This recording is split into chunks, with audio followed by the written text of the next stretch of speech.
Alright, Alan, let's sneer at some manuscript pages. Oh, well, there's loads. Jesus. Uh-oh. Oh, I missed one. Oh, nightmare. Okay. Okay, Departure by Alan Wake. please say you don't talk all the way through.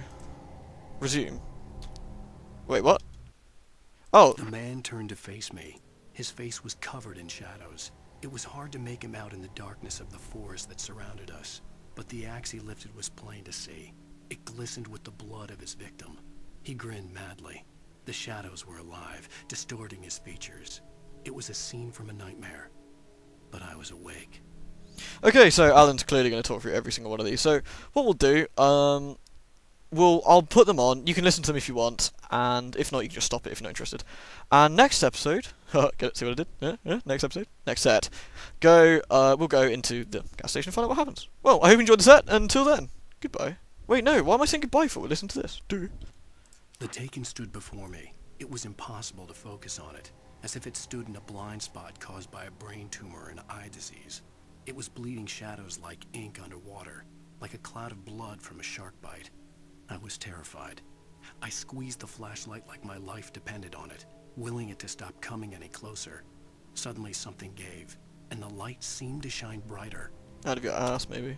Ooh, shouldn't really commentate. I heard them before I saw them, swooping down from the sky and screeching as they came. I spun around just as the cloud was upon me. For an instant, I stared into 100 dead eyes, black pearls glittering in the darkness. I raised the flashlight and the swarm exploded like fireworks. Feathers burned, turned into ash. I couldn't hear my scream above theirs. I didn't stop to ask why light would make them explode. I just assumed. Damn, commenting still. At first Very I rude. kept finding Bad. the pages as if by accident. The book I couldn't remember was either a terrible and true prophecy or an act of creation that had rewritten the world.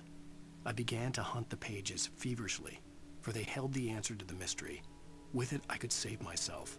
With it, I could save Alice. Then I could punch her again. He's a I serial stepped into puncher. the gas station's garage. It was dark and quiet. The place was a mess.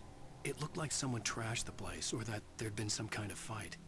Light spilled into the room through an open door at the back, and I made my way toward it. Without any warning, I was blinded by a bright light. An old portable TV on the shelf had come alive by itself. Impossibly, I could see myself on the screen, talking like a madman. Wait, what? We haven't done that yet. What the hell? The cabin on Cauldron Lake? She asked. The sheriff looked at me suspiciously. The early morning light flooded through the office windows. I would probably never have gotten out of the woods alive without her help. But I couldn't tell her the truth of what I'd faced the previous night. She'd think I was lying, or crazy. She'd lock me up, and she wouldn't help me find Alice. To be fair, if you came to me and said, I shot lots of shadow men, I ran through the forest, killed the biggest, baddest shadow men with my super shotgun that I found in a thing that I put in my pocket, and walked here, and I've seen myself talk crazy on TV, I'd be like, dude, what? Stucky spat on the garage floor and tried to shake the cobwebs from his head. Ever since the couple never showed to pick up the keys, things had been fuzzy. Something, a feeling caught his attention. Stucky looked up and stared as his brain tried in vain to process the horror before him. He stumbled back, knocking over a can of oil. A black pool spread across the floor while he struggled for a brief moment, then let go as the unrelenting darkness engulfed him. He just realised he'd seen Alice, and her papier-mâché face. Rose knew she had been gushing, but right now she didn't care. As far as she was concerned, her brief meeting with Alan Wake was literally the high point of her life. She watched as he got in the car with his wife. She was pretty, confident, at ease with Wake. Not like Rose. They were perfect for each other. She'd have given anything to be called their friend. Unfortunately, she went out back and cried her eyes out because Alan Wake was such a colossal asshole to her. All she wanted was a smile. What she got was a sneer. Nuh. Barry Wheeler was bouncing off the walls. He jumped on a plane after his calls were ignored by both Al and Alice for several days. It could mean that they were both on a second honeymoon, but Barry didn't buy it.